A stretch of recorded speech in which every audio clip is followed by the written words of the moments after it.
আসসালামু আলাইকুম সবাইকে। প্রিয় নবম দশম শ্রেণীর শিক্ষার্থীবৃন্দ, আসো আমরা উচ্চতর গণিত বইয়ের আজকে ত্রিকোণমিতি অধ্যায়ের 8.3 অনুশীলনের 3টা অত্যন্ত গুরুত্বপূর্ণ ম্যাথ করব।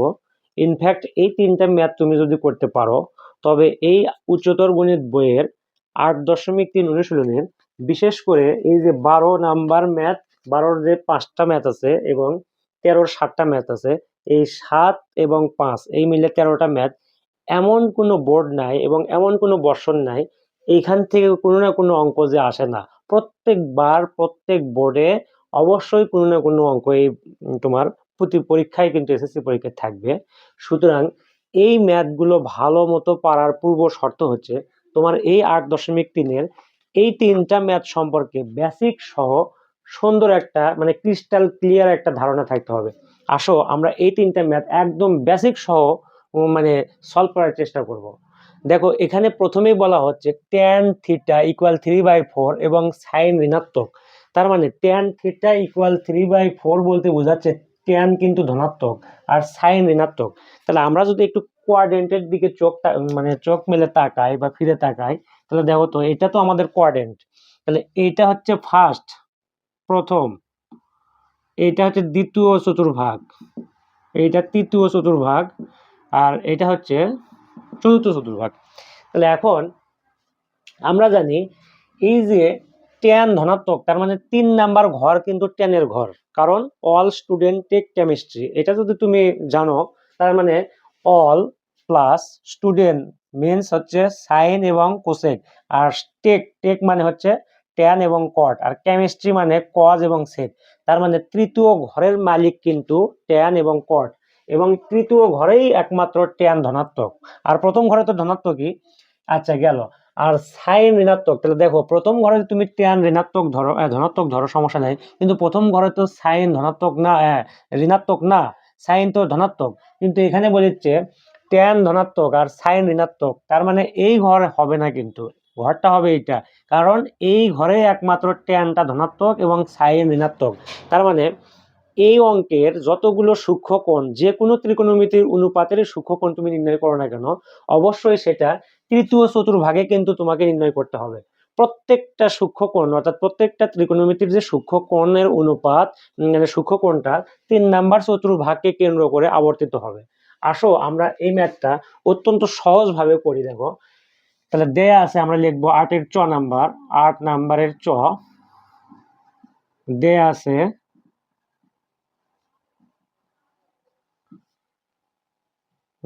আছে তোমার tan থিটা ইকুয়াল 3/4। তাহলে আমরা এইখান থেকে আমাদেরকে কিন্তু সাইন কস সেক আর ট্যান তো দেওয়া আছে, তার মানে সাইন কস এবং সেক নির্ণয় করতে হবে। তাহলে দেখো আমরা যদি এই সমীকরণের উভয় পাশে যদি বর্গ করি তাহলে tan স্কোয়ার পাই, আর আমরা tan স্কোয়ার থিটা মানে sec square theta minus tan square theta equal 1, এই সূত্র কিন্তু আমরা জানি, অর্থাৎ ত্রিকোণমিতির অভেদ কিন্তু আমরা এটা জানি। সুতরাং আমরা এখানে উভয় পাশে বর্গ করব। তাহলে আমাদের tan স্কোয়ার থিটা ইকুয়াল 9/16। এরপরে আমরা লিখতে পারি, দেখো এখানে দেখো আমরা জানি কিন্তু sec square theta minus tan square theta equal 1। That means তুমি যদি এটাকে এইভাবে রাখো sec স্কোয়ার থিটা আর 1টাকে এই পাশে পার করলে -1 ইকুয়াল tan স্কোয়ার যদি সমানের ডান পাশে নিয়ে যাও, তার মানে tan স্কোয়ার থিটা। তাহলে আসলে কি পাইলাম আমরা, দেখো আমরা কিন্তু এই tan স্কোয়ারের পরিবর্তে কিন্তু এটা লিখতে পারি sec স্কোয়ার থিটা -1। সুতরাং আমরা tan স্কোয়ারের পরিবর্তে এই sec স্কোয়ার থিটা -1 লিখব। তাহলে sec স্কোয়ার থিটা -1 ইকুয়াল 9/16। এরপরে তোমার কাজ হচ্ছে আসলে sec স্কোয়ারের মান বের করা। তার মানে sec স্কোয়ার থিটা ইকুয়াল 9/16, -1কে পার করলে +1, আর এইখানে sec স্কোয়ার থিটা ইকুয়াল 16 লসাগু, তাহলে 9 + 16। এখন sec থিটা ইকুয়াল কি আসলে প্লাস মাইনাস রুট ওভার, এখানে দেখো 16 আর 9 যদি আমরা যোগ করি তাহলে 25, 25-এর উপর আচ্ছা 25 রাখলাম 25, আর এইখানে হচ্ছে 16। তাহলে আমরা পাচ্ছি sec theta equal plus minus sec theta equal plus minus কি প্লাস মাইনাস 5/4। এখন যেহেতু আমরা প্রথমেই জেনে গেছি যে ট্যান ধনাত্মক এবং সাইন ঋণাত্মক হয় সূক্ষ্ম কোণ অর্থাৎ থিটা এর অবস্থান প্রত্যেকটা মানে ত্রিকোণমিতির অনুপাতের থিটা এর অবস্থান 3 নম্বর চতুর্ভাগে হবে। সেই কথাটা তুমি একটু লিখবা এখানে যে ট্যান থিটা ধনাত্মক এবং সাইন থিটা ঋণাত্মক হওয়ায় ট্যান থিটা ধনাত্মক এবং সাইন থিটা ঋণাত্মক হয় আসলে থিটা কোন চতুর্ভাগে থাকবে? তৃতীয় চতুর্ভাগে। থিটা এর অবস্থান তৃতীয়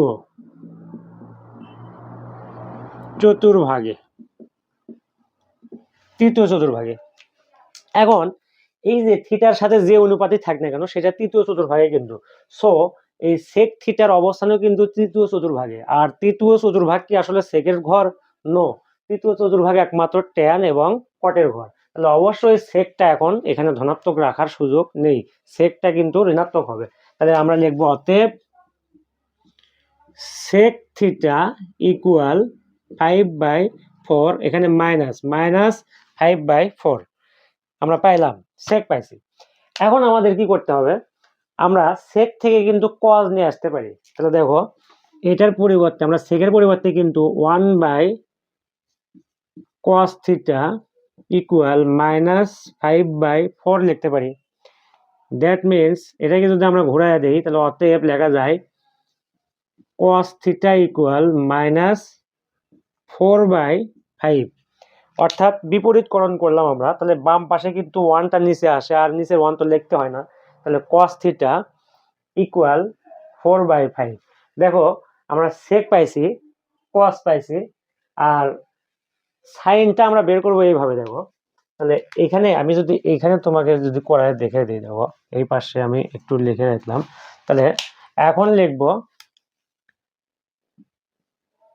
ট্যান থিটা সমান আমরা কি জানি? Sine theta by cos theta.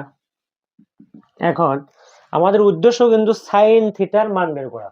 তাহলে আমরা যদি বজ্র গুণ করি, এদিকে যদি বজ্র গুণ করি, এই যে এই ট্যানের নিচে 1 আছে, তাহলে sine theta equal tan theta into cos theta. তাহলে সাইন থিটার মান কিন্তু তোমার দেয়া আছে 3/4 গুণ, এখানে গুণ চিহ্ন দিলে দিতে পারো এইভাবে। আর cos থিটার মান এই মাত্র আমরা বের করছি, মাইনাস যেহেতু তাহলে ব্র্যাকেট দিলাম -4/5। এখন দেখো এই যে -4 আর হচ্ছে এই 4 কাটাকাটি করা যায়, দ্যাট মিনস সাইন থিটার মান কিন্তু -3/5। সাইন থিটার মান -3/5 এবং ঋণাত্মক বলে দিয়েছে সাইন ঋণাত্মক, অটোমেটিক কিন্তু সাইন ঋণাত্মক তোমার চলে আসবে। এটা কিন্তু তোমাকে বলতে হবে না। দেখো সাইন ঋণাত্মক চলে আসে, তুমি প্রসেস অনুযায়ী মানগুলো ইনপুট দিবা চিহ্ন রীতি ব্যবহার করে, তোমার কিন্তু সাইন থিটার মান ঋণাত্মক আসতে বাধ্য। সুতরাং আমাদের ঋণাত্মক চলে আসছে। এখন আমাদের দেখো সেক থিটার মান আমরা বের করছি, যে সেক থিটার মান -5/4, কস থিটার মান আমরা বের করছি -4/5, সাইন থিটার মান আমরা বের করছি -3/5, আর ট্যান থিটার মান তো আমাদের দেয়াই ছিল।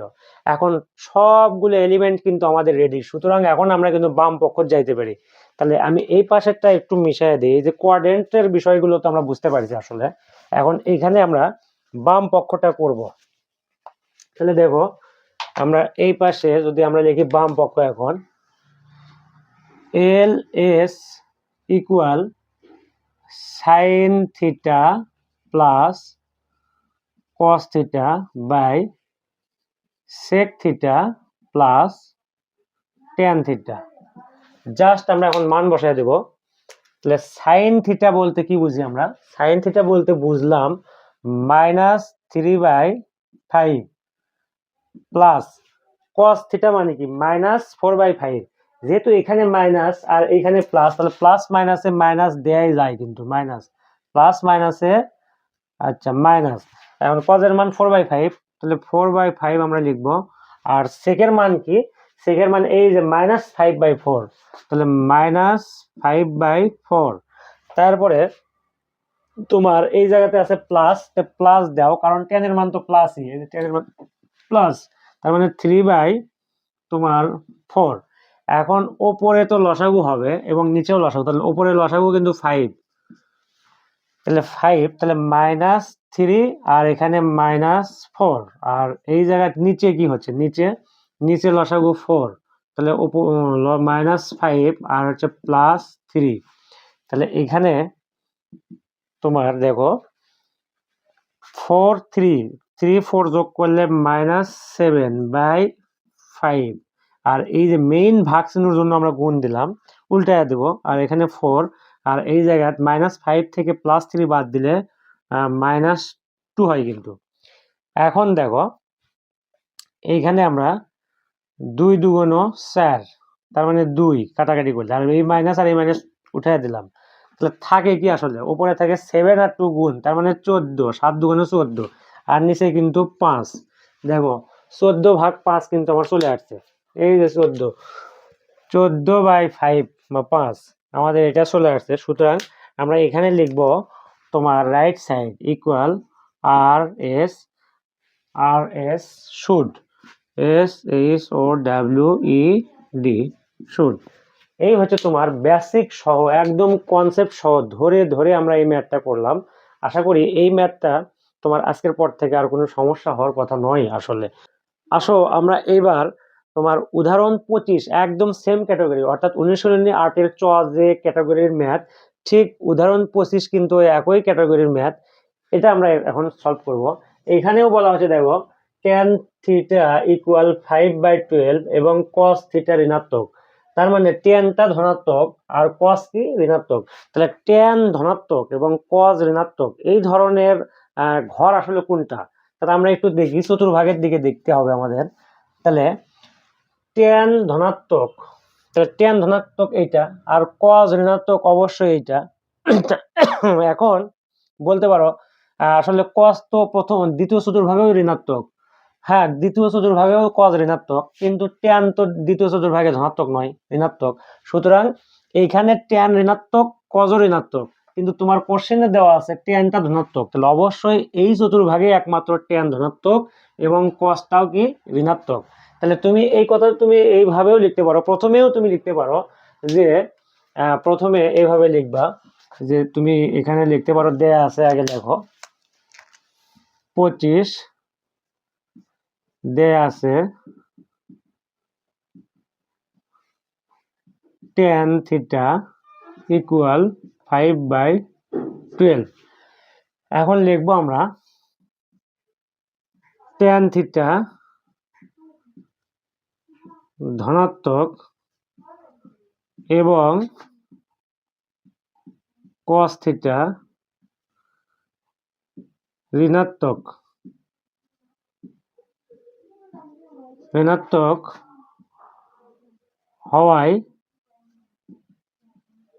ঋণাত্মক হওয়ায় থিটা এর, অর্থাৎ সূক্ষ্ম কোণটা থিটা এর অবস্থান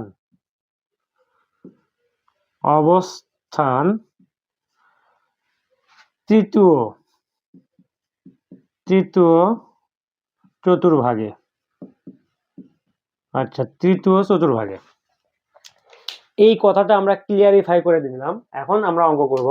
তাহলে উভয় পাশে আমরা বর্গ করলাম, তাহলে tan স্কয়ার থিটা ইকুয়াল 25/144, উভয় পাশে বর্গ করলাম।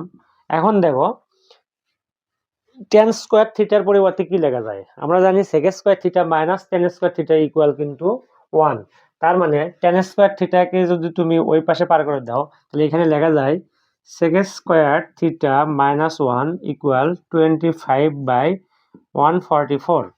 That means sec square theta equal 25/144 plus 1, তাহলে এটা sec স্কয়ার থিটা ইকুয়াল তোমার 144, আর এখানে 25 প্লাস 144, তাহলে এই জায়গা তুমি লিখবা sec theta equal plus minus root over 169/144, তাহলে লেখা যায় sec theta equal plus minus 13/12। এখন যেহেতু সূক্ষ্মকোণ প্রত্যেকটার অবস্থান তোমার 3 নাম্বার চতুর্ভাগে, সো এই sec থিটাও কিন্তু 3 নাম্বার চতুর্ভাগে ঋণাত্মক। সুতরাং আমাদেরকে লিখতে হবে, অতএব আমরা লিখব শুধুমাত্রই sec থিটা, মানে ধনাত্মক মানটা নেওয়া যাবে না, sec থিটা ইকুয়াল মাইনাস 13/12। আচ্ছা, sec থিটার মান তো আমরা পাইলাম। এখন আমাদের দেখো cos থিটার মানও কিন্তু লাগবে, কারণ cos থিটার মান আসলে কি। তাহলে এইখানে সেকের পরিবর্তে আমরা লিখতে পারি 1/cos theta equal minus 13/12। That means এখানে আমরা যদি বিপরীতকরণ করি, অতএব cos থিটা ইকুয়াল মাইনাস 12/13, তাহলে 12/13। তাহলে cos এর মান কিন্তু আমরা পেলাম। আমরা সেকের মান প্রথমে বের করলাম এবং সেকটাকে বিপরীতকরণ করে, অর্থাৎ সেক সমান যে 1/cos, এটাকে বিপরীতকরণ করে cos এর মান পেলাম। এখন cos এর মানটা কি ঋণাত্মক? অবশ্যই cos এর মান ঋণাত্মক বলেই দিছে, অটোমেটিক কিন্তু চলে আসছে। এখন দেখো tan এর মান আছে, সেকের মান আমরা বের করলাম, তারপরে তোমার cos এর মান বের করছি। এখন আমাদের sin এর মান কিন্তু বের করতে হবে, sin। তাহলে sin এর মান বের করার কৌশলটা হচ্ছে এরকম, দেখো sin এর মানটা আমরা এইভাবে চাইলেই কিন্তু বের করতে পারি। তাহলে আমরা কি জানি? আমরা জানি tan theta equal sin theta by কি cos থিটা। এরপরে দেখো আমরা যদি বজ্র গুণ করি, তাহলে এই tan এর নিচে মনে মনে 1 আছে, যেহেতু sin এর মানটা বের করব, সুতরাং সাইনটাকে বাম পাশে রাখাই উত্তম। তাহলে sin theta equal tan theta গুণ cos থিটা। আর tan থিটার মান কত? tan থিটার মান হচ্ছে 5/12 গুণ cos থিটার মান। cos থিটার মান হচ্ছে তোমার মাইনাস, যেহেতু মাইনাস আমরা ব্র্যাকেট দেব, মাইনাস 12/13। এখন 12 কাটাকাটি করা যায়, করলে দেখো সাইন থিটার মান আসলে আসে মাইনাস 5/13। এটা কিন্তু সাইন থিটার মান। এখন সাইন থিটার মান দেখো, যেহেতু আমাদের প্রত্যেকটা সূক্ষ্মকোণ থিটা, অর্থাৎ থিটা কোণটা আমাদের তৃতীয় চতুর্ভাগে, সো তৃতীয় চতুর্ভাগেও কিন্তু সাইনের মান ঋণাত্মকই। এবং দেখো অটোমেটিক কিন্তু চলে আসছে, আমরা যথাযথভাবে মানগুলো চিহ্ন সহকারে ইনপুট দেওয়ার ফলে এই যে সাইনের মান কিন্তু ঋণাত্মকই চলে আসছে, এবং আসা উচিত। এখন অল মান কিন্তু আমাদের রেডি, সবগুলো মান রেডি। এখন আমরা কি করব? আমরা এখন সরাসরি বাম পক্ষ লিখবো। মানে এই জায়গা তো একটু সমস্যা, মানে বোঝার একটু কনসেপ্টের বিষয় আছে। দেখো আমি তোমাকে বুঝাই দিই। এখানে আমি যদি বাম পক্ষ এখানে লিখি, তাহলে R S, sorry left right, বাম পক্ষ L S equal sine theta plus cos minus theta by এখানে sec theta sorry sec minus theta plus tan theta. এখন এখানে একটা তোমার সূত্র আছে, সেই সূত্রটা হচ্ছে এই যে সাইন কস মাইনাস থিটার সমান লেখা যায় শুধু কস থিটা, এবং সেকও তাই, সেক মাইনাস থিটার সমান লেখা যায় সেক থিটা। আর বাদ বাকি যে 4টা অনুপাত আছে সেগুলো কিন্তু এইভাবে লেখা যায়, যদিও এখানে লাগতেছে না, কিন্তু আমরা একটু বুঝি। তাহলে সাইন মাইনাস থিটা সমান কিন্তু হবে মাইনাস সাইন থিটা। অনুরূপভাবে tan minus theta equal minus tan theta, cosec minus theta equal minus cosec theta. তার মানে বোঝা গেল শুধুমাত্র কজ এবং সেক এই দুইটা অনুপাত কিন্তু মাইনাস মানকে ভ্যানিশ করতেছে, অর্থাৎ অলওয়েজ প্লাস মান, পজিটিভ মানগুলো মানে নিচ্ছে। বাট আর যে বাদ বাকি মান মানে অনুপাতগুলো আছে, এই অনুপাতগুলোর প্রত্যেকটার বামে কিন্তু মাইনাস চিহ্ন আসবে। সুতরাং আমাদের যেহেতু কজ এবং সেক আছে, তাহলে এটাকে আমরা আর এক লাইন এইভাবে লিখতে পারি, পরে আমরা মান বসাই দেব। তাহলে দেখো এখানে সাইন থিটা মাইনাস মান যেহেতু ভ্যানিশ করলো, তাহলে প্লাস কস থিটা, আর এখানে সেক থিটা অবশ্যই শুধুই সেক থিটা হবে প্লাস ট্যান থিটা। এখন আমরা মান বসাবো, কোনো সমস্যা নেই। তাহলে মানটা সাইনের মান কি? সাইন থিটার মান আমাদের -5/13। এরপরে কস থিটা, কজ এর মান হচ্ছে মাইনাস, যেহেতু মাইনাস আর প্লাসে মাইনাস, সুতরাং -12/13। আর সেকের মান কত? সেক থিটার মান হচ্ছে -13/12। এরপরে প্লাস, যেহেতু tan এর মান প্লাস, সুতরাং প্লাসই লিখবো। লেখার পরে tan এর মান হচ্ছে 5/12, তোমাকে 5/12 লিখতে হবে। এখন দেখো উপরে লসাগু হবে, নিচেও লসাগু, তাহলে উপরে লসাগু তো 13, তাহলে -5 -12, উপরে যা আছে তাই, নিচে লসাগু 12, তাহলে উপরে -13 + 5। তাহলে এখানে আমরা একটু লক্ষ্য করি, তাহলে 12 5 17, তাহলে -17/13। আর এই জায়গায় আমরা এই যে ভাগ চিহ্ন যদি আমরা গুণ দিয়ে উল্টায় দিই, তাহলে গুণ, এখানে উপরে যাবে 12 আর নিচে আসবে তোমার 13 থেকে 5 বাদ দিলে -8। মাইনাস আর মাইনাস যদি চিহ্নটা কাটাকাটি করে দেই, তাহলে আসলে কি দাঁড়ায় দেখো, এইখানে তোমার এখানে যদি লঘিষ্ঠ আকারে প্রকাশ করি, তাহলে 4 দুগুণে 8, তাহলে 2। আর এই জায়গা 3 4 12, তাহলে 3। তাহলে 3 17 কত হয়? আসলে 3 17 51, কিন্তু 51 ভাগ 13 দুগুণ 26, 26। এটা কিন্তু আমাদের right side. R S should, SHOWED, should. দেখো এই ম্যাথ এবং এই যে 8 চ, এই দুইটা ম্যাথের মধ্যে কিন্তু কোনো আসলে পার্থক্য নেই, দুটোই কিন্তু একই, সেম। জাস্ট এখানে একটু ডিফারেন্স, সেটা হচ্ছে যে cos -θ মানে হচ্ছে cos θ এবং sec -θ ইকুয়াল sec θ। আর তুমি সাইন, cos, তারপরে sec, এই প্রত্যেকটা মান কিন্তু আগের মতো করে বের করে জাস্ট তুমি বাম পক্ষে ইনপুট দিলেই কিন্তু ডান পক্ষ চলে আসবে। আসো আমরা আজকের ক্লাসের সর্বশেষ যে ম্যাথ, এটা হচ্ছে উদাহরণের 26 নাম্বার ম্যাথ আছে, এটা আমরা করব। এখানেও দেখো একদমই সেম এই দুটার মতোই, বাট এইখানে দেখো তোমার এই প্রথম দুইটা ম্যাথে কিন্তু শর্ত দেওয়া ছিল যে অমুক ধনাত্মক অমুক ঋণাত্মক, বাট এখানে কিন্তু শর্ত নাই, জাস্ট এখানে দেওয়া আছে tan θ = √3। আর একটা অনুপাত কিন্তু দেওয়া নাই। যদি দুইটা অনুপাত দেওয়া থাকে, মানে দুইটা অনুপাতের যদি কন্ডিশন দেওয়া থাকে, তাহলে কিন্তু এই যে ব্যবধি কিন্তু দেওয়া থাকার কোনো প্রয়োজন নেই। অর্থাৎ দেখো উপরের দুইটা ম্যাথে কিন্তু কোনো ব্যবধি নেই। এর কারণ হচ্ছে তোমার দুইটা অনুপাতের কন্ডিশন দেওয়া আছে যে অমুক ধনাত্মক অমুক ঋণাত্মক বা অমুক ঋণাত্মক অমুক ধনাত্মক, কিন্তু এখানে ত্রিকোণমিতির অনুপাত কিন্তু একটার মান দেওয়া আছে। এই কারণে এটা আসলে এক্স্যাক্টলি কোন ঘরে তুমি সূক্ষ্ম কোণ অর্থাৎ থিটার মানটা কোন ঘরে নির্ণয় করবা, সেটার জন্য তোমাকে অবশ্যই ব্যবধি দেওয়া প্রয়োজন। এই কারণে ওরা কিন্তু ব্যবধি দিয়ে দিচ্ছে। তাহলে আমরা একটু দেখি, tan θ = -√3, তার মানে tan θ হচ্ছে ঋণাত্মক। এটা কোন ঘরে ঋণাত্মক দেখি, এখানে আবার বলতেছে থিটা এর মান π/2 অর্থাৎ 90 ডিগ্রির চেয়ে বড় এবং তোমার 360 ডিগ্রি, 2π মানে 360 ডিগ্রি, এটার চেয়ে ছোট। তাহলে আমরা দেখি এইটুকুর মধ্যে বিস্তার, আসলে থিটা কোণের বিস্তারটা কতদূর পর্যন্ত আমরা দেখি তো একটু। তাহলে এটা আমাদের যদি চতুর্ভাগ, এটা তো চতুর্ভাগ, তাহলে বলতেছে থিটা অর্থাৎ সূক্ষ্ম কোণটা 90 এর চেয়ে বড়, তাহলে 90 এর চেয়ে বড় মানে এই যে এইদিকে আসবে, 90 এর চেয়ে বড় এইদিকে যাবে, এইদিকে যাবে, তাহলে বড় কত দূর পর্যন্ত বড়? আবার 360 ডিগ্রি যে ছোট, তার মানে এখান থেকে এইদিকে এসে এখানে যেতে পারবে না, এর চেয়ে কম, মানে এর চেয়ে কম হবে, এর চেয়ে কম, তার মানে এই যে এর চেয়ে কম হবে। তাহলে এই আঁকের চেয়ে বড়, অর্থাৎ এই যে তোমার এই দ্বিতীয় চতুর্ভাগ অর্থাৎ এক্স ওয়াই অক্ষের ধনাত্মক, এটার থেকে নেমে যাবে, কিন্তু এটার উপর থাকবে না। তার মানে এই ব্যবধিতে সূক্ষ্ম কোণের অবস্থান তোমার দ্বিতীয় চতুর্ভাগে থাকবে, তৃতীয় চতুর্ভাগে থাকবে এবং চতুর্থ চতুর্ভাগেও থাকবে।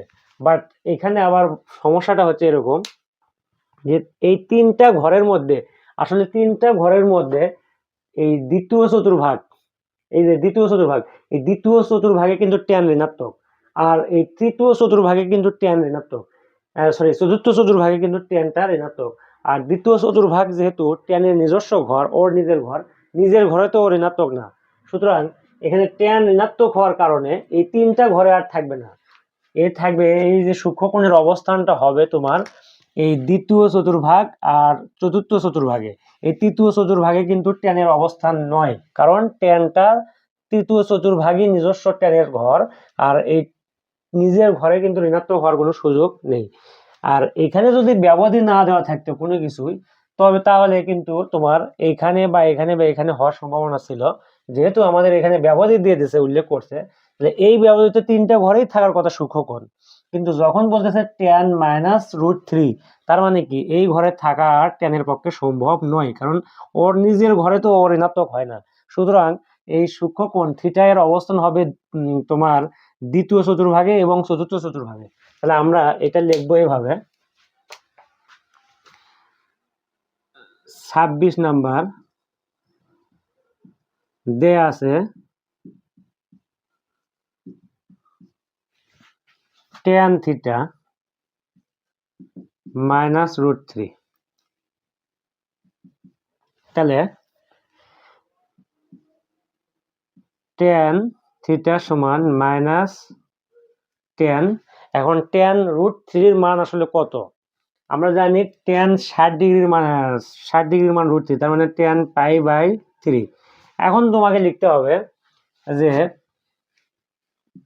π/2 less than theta less than 2π, এই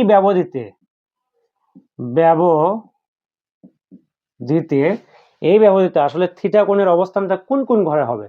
থিটা কোণের অবস্থান হবে এই যে দ্বিতীয় এবং চতুর্থ, কারণ তৃতীয় ঘরে অবস্থান হওয়া সম্ভব নয়। যদিও বিস্তার বলতেছে তিনটা ঘরেই থাকার কথা, কিন্তু ট্যানের মান যেহেতু ঋণাত্মক, সুতরাং এর নিজের ঘরে তো আসলে ঋণাত্মক হবে না। সুতরাং আমাদের লিখতে হবে এত ব্যবধিতে থিটা এর অবস্থান, লিখবো আমার থিটা মানে সূক্ষ্মকোণের অবস্থান, থিটা এর অবস্থান, থিটা এর অবস্থান দ্বিতীয় এবং চতুর্থ চতুর্ভাগে, দ্বিতীয় এবং চতুর্থ চতুর্ভাগে। তাহলে প্রথমে আগে আমরা দ্বিতীয় চতুর্ভাগে নির্ণয় করব। দ্বিতীয় চতুর্ভাগে আসলে এই পাশে দ্বিতীয় চতুর্ভাগে নির্ণয় করব, ওই পাশে আমরা চতুর্থ চতুর্ভাগে থিটা কোণের মানটা নির্ণয় করব। তাহলে দেখো এখানে জাস্ট এটার থেকে কিন্তু অঙ্ক হবে। তাহলে tan থিটা সমান tan। এখন দ্বিতীয় চতুর্ভাগে আমরা সূক্ষ্মকোণটাকে দ্বিতীয় চতুর্ভাগে নিব কিভাবে? দ্বিতীয় চতুর্ভাগে নেওয়ার উপায় হচ্ছে তোমার এই যে এই আঁকটা কিন্তু আসলে পাই, অর্থাৎ এটা কিন্তু π/2, এটা π/2 মানে 90 ডিগ্রি, আর এটা হচ্ছে পাই, আর এটা 3π/2 মানে 270, আর এটা হচ্ছে 2π অথবা 0 ডিগ্রি। আচ্ছা, তাহলে দেখো কোনো একটা সূক্ষ্মকোণকে তুমি যদি দ্বিতীয় চতুর্ভাগে দেখাতে চাও, তাহলে অবশ্যই সেটা এইভাবে করতে হবে। এই যে দেখো এই কোণটা আসলে এইভাবে আসলো, আমি তোমাকে দেখাই দিই। ধরো এই যে এখান থেকে তো ঘূর্ণন শুরু হলো, এখান থেকে ঘুরে এখানে আসলো এই জায়গায় আসার ফলে ও কিন্তু এক্স এর ঋণাত্মক অক্ষের উপর, অর্থাৎ ঋণাত্মক এক্স অক্ষের উপর পড়ে গেল। সেখান থেকে তার মানে এটা কিন্তু মানে পাই, কারণ এই পাই থেকে যখন কিছু সামথিং অর্থাৎ সূক্ষ্মকোণ বিয়োগ করবা, তখন কিন্তু ব্যাক করে দ্বিতীয় চতুর্ভাগে আসে। এই যে দ্বিতীয় চতুর্ভাগে কিন্তু কোণ উৎপন্ন করবে।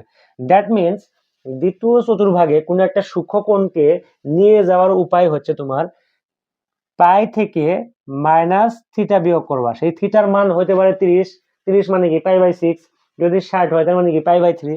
তার মানে দ্বিতীয় চতুর্ভাগে সূক্ষ্মকোণকে দেখানোর রাস্তা হচ্ছে পাই মাইনাস থিটা। অনুরূপভাবে তৃতীয় চতুর্ভাগে দেখানোর রাস্তা হচ্ছে পাই প্লাস থিটা, কারণ এই যে পাই মানে কিন্তু তোমার এই যে এক্স এর ধনাত্মক অক্ষ, তার থেকে যখন তুমি থিটা তার সাথে থিটা যোগ করবা, তখন এটা কিন্তু এই যে এক্স অক্ষকে ভেদ করে তৃতীয় চতুর্ভাগে কিন্তু আসবে। সেম প্রসেসে তোমার এইখানে দেখো তুমি চতুর্থ চতুর্ভাগে কিভাবে ফেলাবা। তুমি হয়তো বলতে পারো স্যার এই যে এখান থেকে এখানে আসে, তারপরে এটা তো 3π/2, তাহলে এখান থেকে কিছু মানে থিটা সূক্ষ্মকোণ যোগ করলে তো চতুর্থ চতুর্ভাগে পড়বে। তো এটাও পড়ে, ঠিক আছে, কিন্তু সবচেয়ে ভালো উপায় হচ্ছে, সবচেয়ে ভালো মানে গ্রহণযোগ্য, সবাই কিন্তু এই পদ্ধতিতে আসলে পড়ে, সেটা হচ্ছে তুমি সরাসরি এইখান থেকে সরাসরি চলে যাবা 2π-তে। টু পাইতে গেলা, যাওয়ার পরে টু পাই থেকে যখন সামথিং অর্থাৎ সূক্ষ্মকোণ, কিছু পরিমাণ সূক্ষ্মকোণ তুমি যখন মাইনাস করবা, অর্থাৎ একজন লোক এখন মানে গাছের চূড়ায় উঠে গেছে, এখন তুমি যদি ওর পা ধরে যদি টান মারো তাহলে ও কিন্তু নিচে পড়তে বাধ্য। সুতরাং ও এখান থেকে ঘূর্ণন একটা পূর্ণ চক্র সম্পূর্ণ করছে, বাট যখন যদি আমরা বিয়োগ করি মানে টান দেই, তাহলে ও কিন্তু এই চতুর্থ চতুর্ভাগে পড়তে বাধ্য। সো চতুর্থ চতুর্ভাগে সূক্ষ্মকোণকে দেখাতে চাইলে ওইটা দেখাতে হবে এইভাবে, আসলে টু পাই মাইনাস থিটা। এই জিনিসটা কিন্তু অত্যন্ত গুরুত্বপূর্ণ। মানে তোমার এই যে এই উচ্চতর গণিত বইয়ের তোমার 12 এবং 13 নাম্বার ম্যাথ, এই দুইটার যতগুলো ম্যাথ আছে সবগুলো ম্যাথ কিন্তু আসলে সূক্ষ্মকোণকে তুমি দ্বিতীয় চতুর্ভাগে দেখতে চাও না তৃতীয় চতুর্ভাগে দেখতে চাও না চতুর্থ চতুর্ভাগে দেখতে চাও, এইটা দেখার জন্য তোমার দ্বিতীয়ত দেখার জন্য তোমাকে করতে হবে পাই থেকে থিটা বিয়োগ, আর তৃতীয়তে ফেলানোর জন্য থিটা মানে পায়ের সাথে থিটা কোণ যোগ করতে হবে, আর চতুর্থ চতুর্ভাগে সূক্ষ্মকোণকে দেখানোর জন্য তোমাকে অবশ্যই এই টু পাই থেকে থিটা বিয়োগ করতে হবে। আর প্রথম চতুর্ভাগে ফেলানোর কোনো সূত্র নাই, মানে জাস্ট সূক্ষ্মকোণ মানেই তো প্রথম চতুর্ভাগ, মানে 90 ডিগ্রির চেয়ে যখনই ছোট হবে তখনই সেটা তো প্রথম চতুর্ভাগে থাকবে। সুতরাং প্রথম চতুর্ভাগে সূক্ষ্মকোণ এমনিতেই থাকবে। তো আমরা এখানে যে কাজটা করব সেটা হচ্ছে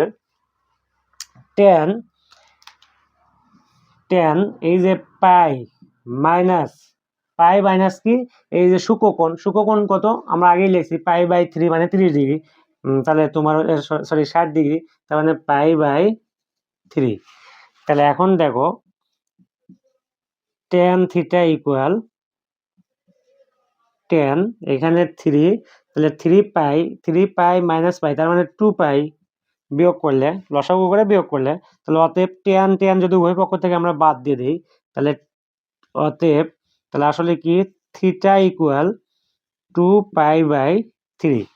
এটা কিন্তু আমাদের সূক্ষ্মকোণের মান দ্বিতীয় চতুর্ভাগে 2 পাই বাই 3 আসলো। এখন আসো আমরা তোমার চতুর্থ চতুর্ভাগে আসলে কি আমরা লিখবো এবার চতুর্থ চতুর্ভাগে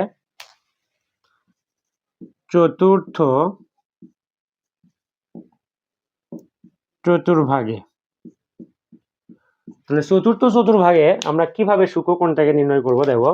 তাহলে আবারও tan, এই যে এখানে অঙ্ক কিন্তু এখানে আছে tan theta equal tan, minus লিখবে না, মাইনাস তো তোমার এইখানে জাস্ট এটার জন্য মাইনাস, এখন এরপরে এই যে মাইনাস মানেই তো তোমার এই ঘর আর এই ঘর হচ্ছে, যদি মাইনাস মানে এই ঘর আর এই ঘর না দিতাম তাহলে তো আমি এটাও দিতাম। এই মাইনাস থাকার কারণে শুধুমাত্র আমরা দ্বিতীয় এবং চতুর্থ ঘরে কিন্তু সূক্ষ্মকোণটার অবস্থান দেখাচ্ছি, এই তৃতীয় ঘরে দেখানোর কোনো সুযোগ নেই। সুতরাং এই মাইনাসটা জাস্ট এইখানে আর এইখানে হবে, আর কোনো মাইনাস দেওয়ার কোনো প্রয়োজন মানে মাইনাস দেওয়া যাবে না আসলে। তাহলে tan এখানে আমরা বুঝলাম 2 পাই মাইনাস, অর্থাৎ একটা সম্পূর্ণ চক্র মারে চলে গেল ওখানে, তারপরে পা ধরে টান মারলা, হ্যাঁচকা টান মারলা, ও কিন্তু নিচে চলে আসলো, মানে চতুর্থ চতুর্ভাগে চলে আসলো। তাহলে সেই হ্যাঁচকা টান মানে কতটুকু কোণে আমরা টান দিব সেটা হচ্ছে তোমার 60 ডিগ্রি, তার মানে পাই বাই 3। এখন দেখো এই যে tan যদি উভয় পক্ষ থেকে চলে যায় তাহলে থিটার সমান কি লেগে যায়, 3 তো লসাগু, তাহলে 3 দুগুণে 6 পাই, 6 পাই থেকে 1 পাই বাদ দিলে মানে 5 পাই, আসলে সরাসরি একবারে করলাম আসলে। তাহলে আমাদের রেজাল্ট হলো কি, আসলে রেজাল্ট হলো লিখতে পারি আমরা অতএব theta equal 2 pi by 3 5 pi by 3। এটাই কিন্তু আমাদের কাঙ্ক্ষিত যে আনসার সেটা। তাহলে দেখো এটা মোটামুটি ওগুলোর চার একটু মানে আপডেট, মানে এই কনসেপ্ট এবং পাশাপাশি এইগুলোর কনসেপ্ট নিয়ে কিন্তু তোমার এই 8.3 অনুশীলনের সবচেয়ে গুরুত্বপূর্ণ যে ম্যাথগুলো প্রত্যেকটা পরীক্ষায়, এমন কোনো বোর্ড নাই প্রতি বছর এখান থেকে একটা ম্যাথ তুমি পারলেও তোমার একটা বা দুইটা ম্যাথ আসবে, আর না পারলেও কিন্তু আসবে। সুতরাং তোমাকে পারা ছাড়া কোনো উপায় নেই বা বিকল্প নেই, তোমাকে কিন্তু এটা পারতেই হবে। আর এটা পারার পূর্ব শর্ত হচ্ছে এই 3টা ম্যাথ তুমি যদি করতে পারো, এবং পাশাপাশি আরো মানে ওই যে 11-র যে আলফা সংক্রান্ত যে ম্যাথগুলো আছে এই ম্যাথগুলো যদি তুমি করতে পারো, দেন তুমি কিন্তু এই যে সমাধানের যে ম্যাথগুলো আছে এগুলো ইজিলি করতে পারবা।